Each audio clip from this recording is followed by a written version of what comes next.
Kutheis. Thank you.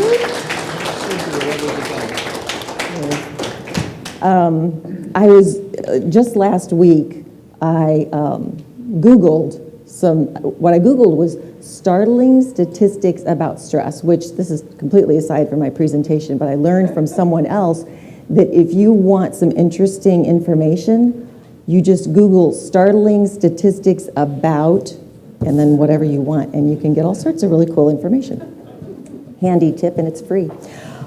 But what I Googled, what I found out was that last week, and this was data that was as of January 2019, 75% of adults reported experiencing moderate to high levels of stress in the past month, and nearly half reported that their stress has increased in the past year.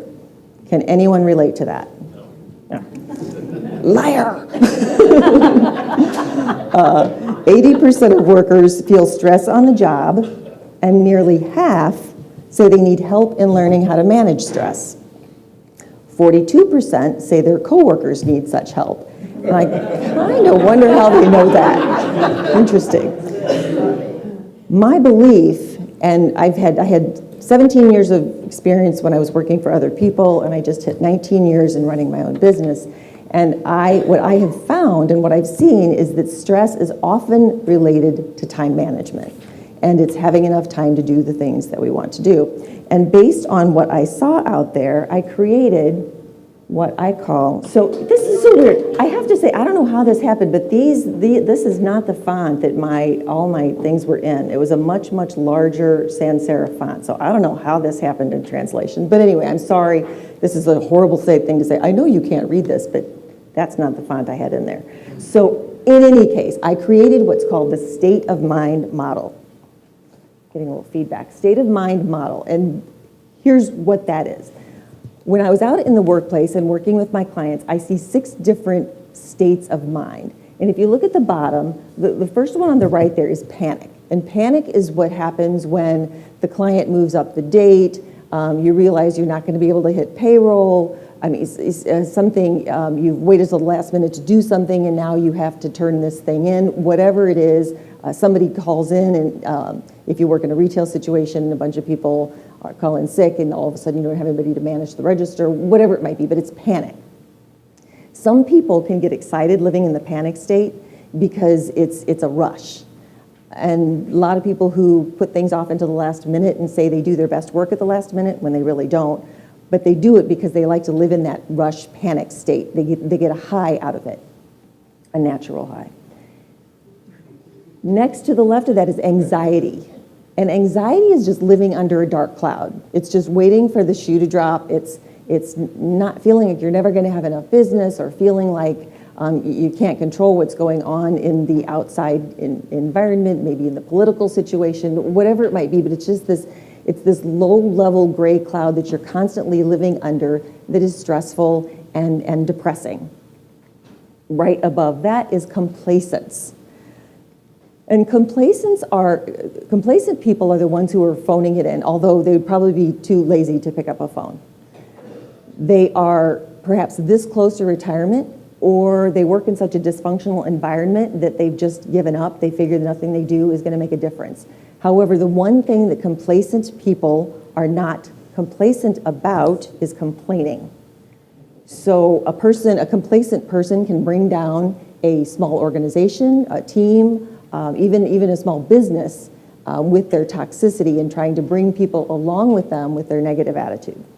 So let's get happier here and move to the top of the scale. On the left in the green, you see striving, and that's something we're all very familiar with. If you're in this room, you're trying to do business better. So striving, more business, more love, more friends, more money, more success, more fitness, whatever it is that you're looking for, that's in the striving area. And in the pink on the right is joy. Joy is landing that big account. It is seeing your first child, grandchild, niece, nephew. It is the breeze that hits your face when you walk out of the airport to the balmy breezes of Mexico or the Bahamas. Joy are those fleeting times that are absolutely memorable, but they're also a little less frequent. I don't know anybody who lives in a constant state of joy. If they did, I would question what they're taking.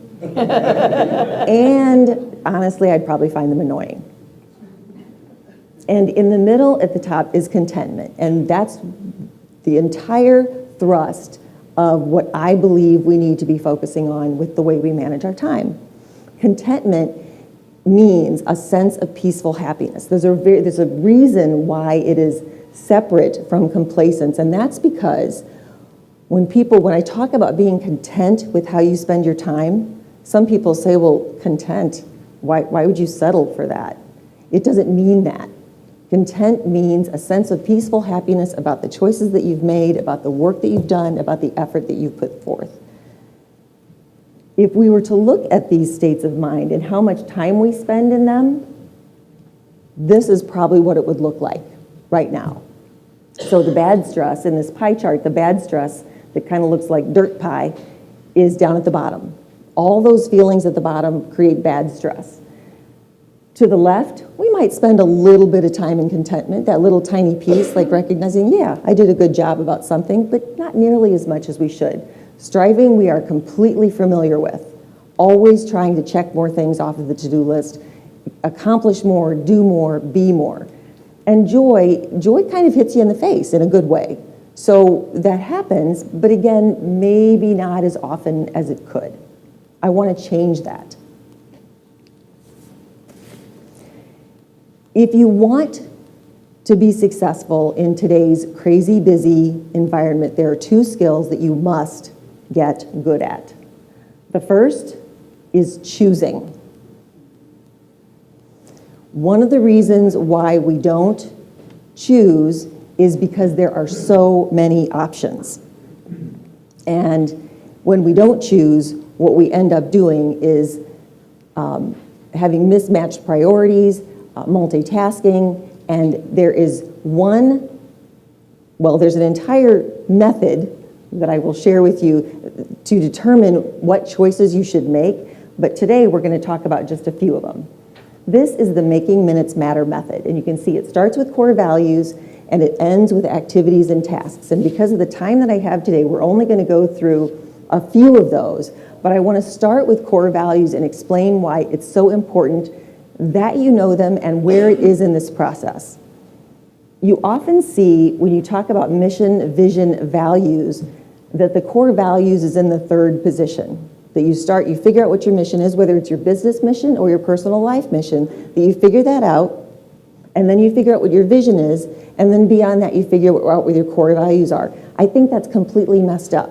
And in fact, when I worked in the corporate world, I really wasn't into the whole mission, vision, values thing because none of the corporations I was involved with ever lived by what they said. It was this thing that was in a frame by the elevator that no one ever read and no one ever lived by. So I thought, well, that's just a bunch of, hooey. Well, when I looked at it differently and when I did something in my life that completely changed how I looked at everything and how I decided about everything, I saw how it can have some value. So first we're going to start with core values. And what I'd like you to do is look at this list. And can you all see that one? This one's going to be a little bit too light, but can you see that one? I want you to take just a couple of minutes, and these are not all of the core values that exist. They're a pretty good array of them. Take a look at this and pick out up to 8 of them that mean something to you and jot them down. Give you about a minute to do that.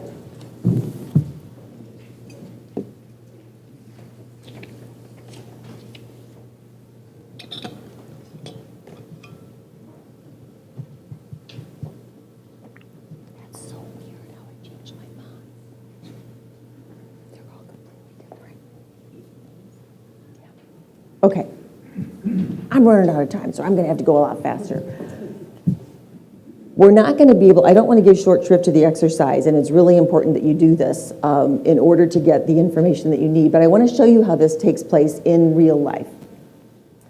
When I had a crisis in my business several years ago, and it's one of the things that inspired me to write this book, but I want to show you the core values that I have in my business. They are accountability, authenticity, growth, merit, simplicity, kindness, and humor. And everything that I do in my life and in my business goes back to these core values. And I'll tell you, when it comes down to how I use my time, I want to give you an example about how your core values can instruct how you use your time. And please don't, this is absolutely no comment about anybody else who loves this thing, but I'm going to tell you something that I absolutely despise, and that's Facebook. I didn't like it the minute it came out, and for a variety of reasons, I didn't know what to put out there.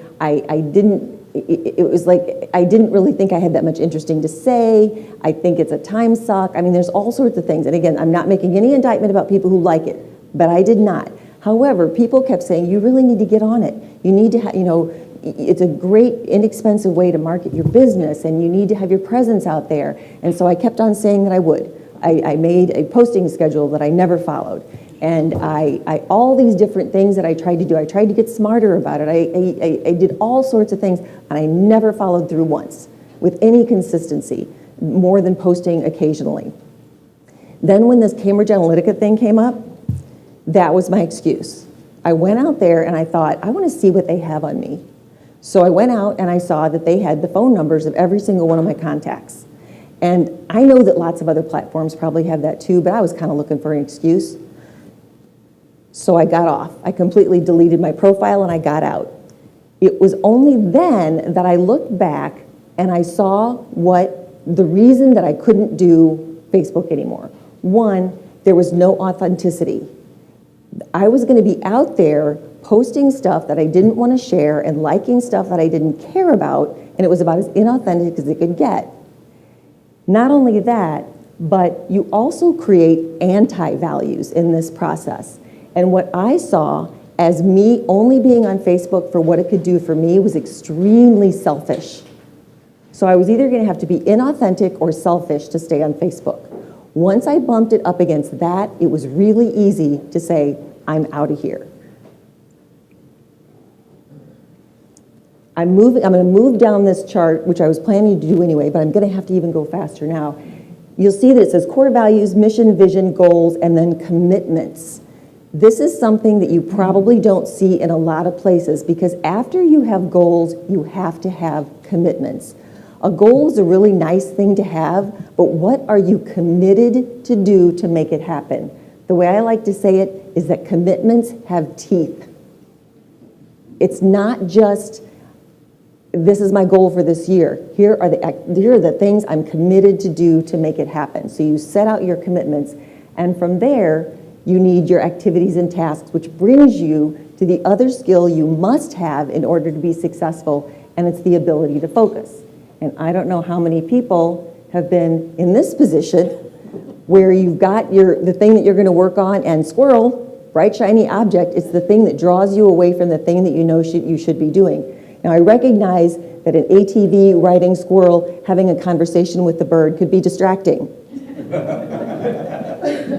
But you've got to be able to focus on the things that you have determined are within your core values, that align with your mission and your vision, that move into your goals, that align with your commitments, in order to be able to focus on the tasks that you're going to do to help you achieve what you want to achieve. When you get down to the activities and tasks, what did I want to say about that? Here's what I wanted to say about that. One of the toughest things about achieving the results from the activities and tasks are when you're forced to do things that you don't want to do and you end up procrastinating about them. So I want to give you just one idea about how to think about procrastination in a different way, because I don't know one person who doesn't procrastinate about one thing. Does it not have Q&A either? Okay, cool. I'm going to take 1 minute of Q&A, because this is an important one. If you procrastinate about anything, just think about this. All right, let's just say that this thing that you really don't want to do it is going to take you an hour. All right? What if you procrastinate about it for 2 days? Now, this thing that you don't want to do has now taken up 2 days and 1 hour of your mental energy. So how much sense does it make to procrastinate about it instead of just diving in and getting it done? And there are so many different ways to attack procrastination, but it truly is, in many cases, a mindset thing. So what about a mindset trick to keep you from falling prey to it? Do you want to spend 2 days and an hour thinking about this thing that you hate, or just dive in and do it? In the book, there are a bunch more other ideas on procrastination. That was the chart that we had before. If you put the making minutes matter method into practice, your chart can go from here to here. I am not Pollyanna enough to think that your bad stress is ever going to go away entirely. It's just not. That's just not the way we are. But if you could spend as much time striving, but lots more time in contentment, and a bit more time in joy, how much different would your life be? If you look back at the state of mind model, happiness resides in the top half. The more time you can spend in contentment, striving, and joy is the more time you're spending being happy. You can find all of this and more in my book. Questions?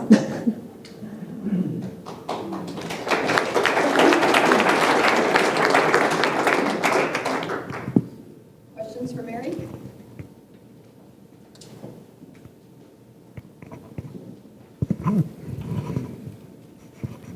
Mary, is there a point at which striving, which is something that we all do and is essential to our happiness, as you suggested, but is there a point at which that striving creates stress for us? It is if you don't combine it with contentment. Because if you are constantly focused on more with no time spent congratulating yourself, even for a few seconds, for what you did, then it can be too much, because you can't look toward the future at the expense of what you've done right now. So the contentment is not to say, oh, I'm going to do an hour of work and then spend an hour patting myself on the back. It's simply, oh, I attacked this, I did this, I kind of didn't want to, but I did it. I'm great, and move on and do something else. It's literally seconds. So if you don't spend enough time in contentment, striving can be too stressful.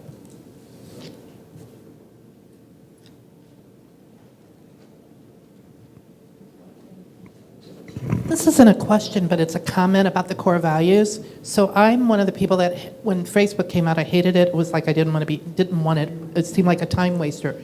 But my core values are community and connection. And that, for me, then, is what it means, is that I can make the connections and be part of a community. So it was interesting that I really, because I can see it also as a time waster, but for me, it's the connection and community. And I think that's a great point, because there's nothing inherently bad about Facebook. It just didn't align with what was really important to me.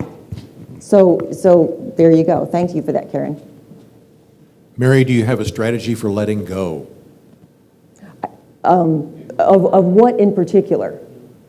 Letting go of a task, letting go of a goal, letting go of a strategic objective, letting go of an effort. Yes. In other words, at the point where you say, I've done this enough, I need to move on.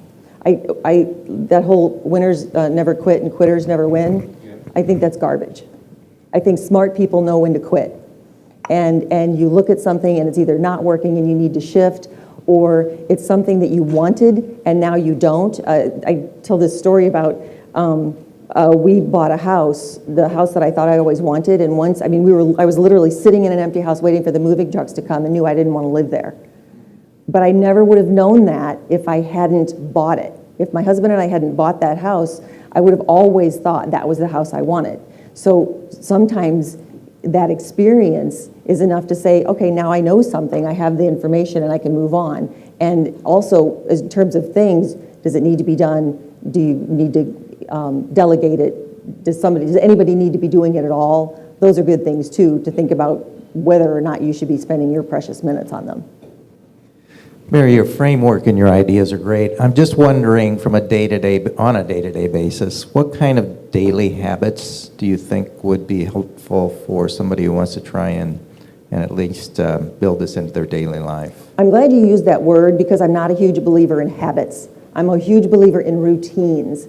Habits are things that you do without thinking, and very often when we get into that position where we think that we should be able to do something without thinking, we think we're failing. We have to do a lot of things with conscious effort. I wear my seatbelt without thinking, but I don't do very much else without thinking. So what you need is a routine, and and one of the most important things about the routine would be planning. So you don't need to do the core values, the mission, the vision, the goals, and even the commitments every day, but you need to be looking at your activities and tasks every day, and you need to be planning. If you're a night person, does that say time's up? No, what does it say? Sorry. 1 minute. Contact must not be working that far. If you're a night person, then do your planning for the next day at the end of your business day. If you're a morning person like I am, then do your planning in the morning, but you need to be mindful about the task that you're doing. Just don't go robotically starting your morning, because if we do that, it generally starts with email, which, as we know, is a time suck and generally isn't your highest priority tasks. So plan and have a routine for planning. I even talk about routine reminders. If you're kind of brain dead in the morning, literally have a written list. These are the 5 things I do first thing in the morning, and you look at the list and you do those things so that you don't have to use brain power thinking of these routines. How do you buy your book? Well, you can go on Amazon, or I have a few here today. Or they could come to my party. Yes, indeed. When is your party? It is, it is a week from Thursday. Please, if you do decide to do that, please let me know. But it's a week from tomorrow from 4:30 to 7. Where's it at? At Old Orchard Gallery.